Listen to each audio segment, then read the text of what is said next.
Hey you guys, welcome back to another video. Bernice is back in the building. Okay, I had her at 41 weeks. I had her all the way up to my due date, actually passing my due date, because my due date was May 12th. I want to say, yeah, May 12th, but she came a week later, which was May 19th.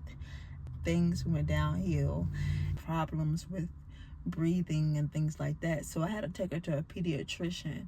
So I took her to a pediatrician here in Palmetto, Florida, and I took her there, and the doctor were just saying, like, you have to take her to the hospital, like John Hopkins, really fast, because she's not breathing properly. Showed me on her heart how it was beating and things like that. It wasn't beating normally, like her heart was kind of like beating really fast. You know, she had jaundice, and so basically that is like the yellowing of the eyes. So I had found out that it was normal, but like it can't be maintained and it can't go away. And I took her to John Hopkins, and that's when things went downhill. I had to, mind you, we went there, me and Dad, we didn't know how things were gonna go. When we went there, we had to go all the way, we had to go like probably like 45 minutes away from where we're at. My daughter basically had to stay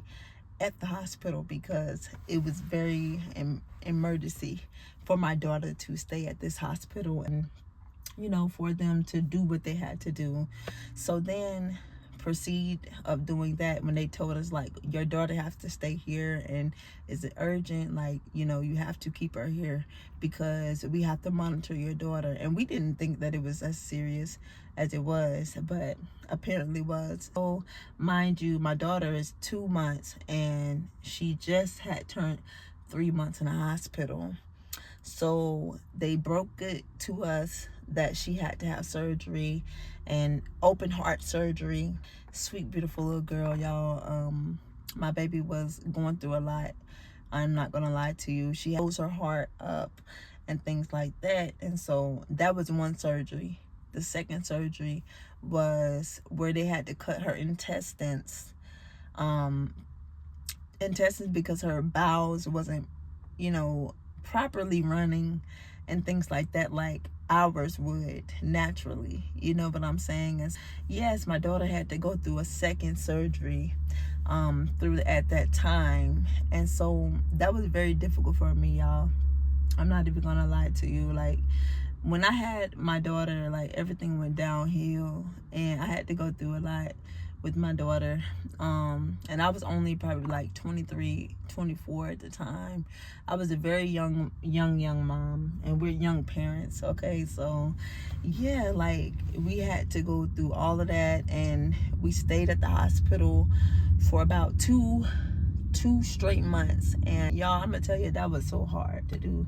That was very hard to do, because I had to let alone stay all the time, but Dad and us would switch it out sometimes throughout the week, that, you know, to be with our daughter. And of 2020, which was COVID year, and we lost a lot of people, but thank God that my daughter never caught COVID during that time. And you know, God was really watching over her, and you know, blessing her throughout the surgery that she was having within this 2 months. And mind you, personal people knew about it, like, you know, people, my close ones, my families and friends, but not too many people knew outside of that, knew what was going on with my daughter. And so after the surgeries that she had, they hit me with, your daughter is a blessing, and that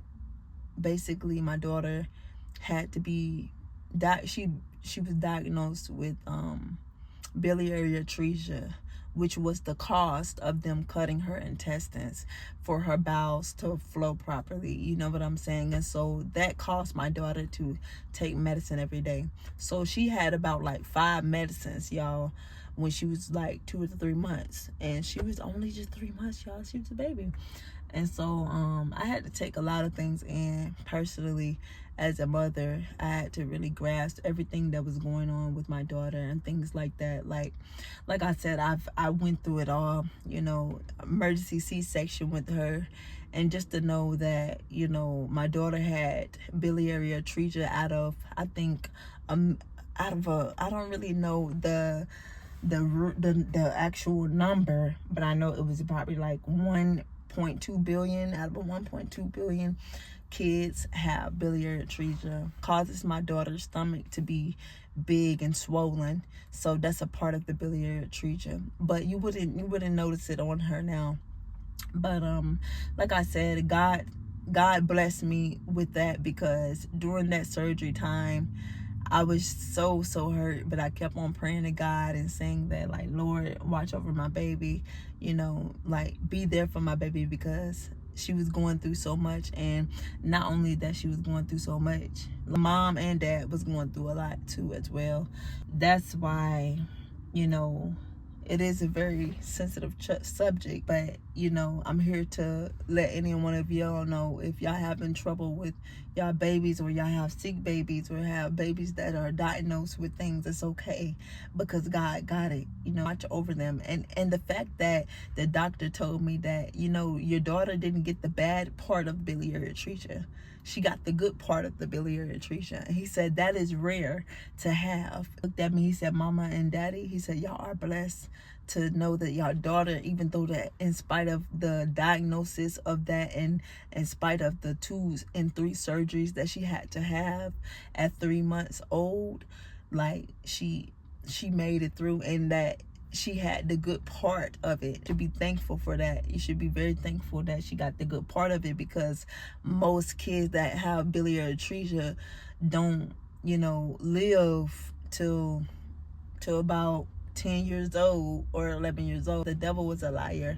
I know that my baby will live and not die. You know what I'm saying? And so, you know, God has the last say so of everything. And even in spite of, you know, the pain and the frustration and the confusion that I had with everything going on, I still trusted in God throughout everything. And so that's why I really so much so want to with my twins, I really want to, you know, have a better experience, and just praying to God that, you know, my twins come out, you know, very healthy, and, you know, not have any problems the way that, you know, my daughter did.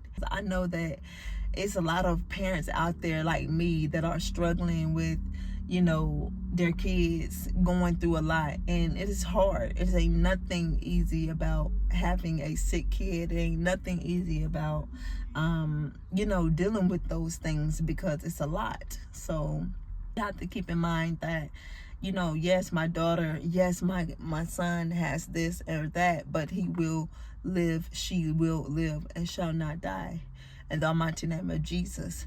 So thank you guys for watching, and thank you so much for giving me so much support. And so I just had to drop this out for y'all. And happy New Year's, you guys, of 2025. We're going to be coming into this year, and a blessed year, you guys. So yes, you guys, thank y'all so much for the love and support, and for y'all, you know, for sharing my videos, liking my videos. I don't care if it's 30 people, 50 people, 60 people, that y'all looked on my video, touched everything, and hopefully it goes across nations, and hopefully it hits rock bottom for a lot of you guys, because I know how hard it can be. And so, you know, as I am now, I am 27, and I'm so happy to have my twins coming. And so hopefully this time my pregnancy goes smoothly and very great, so I don't have to worry about anything like that, you know. So thank you guys, and I will see y'all guys later. And make sure to like it up again, and push that notification bell. Okay, if y'all rocking with me, thank y'all guys so much, and be blessed. I'll see y'all in another video.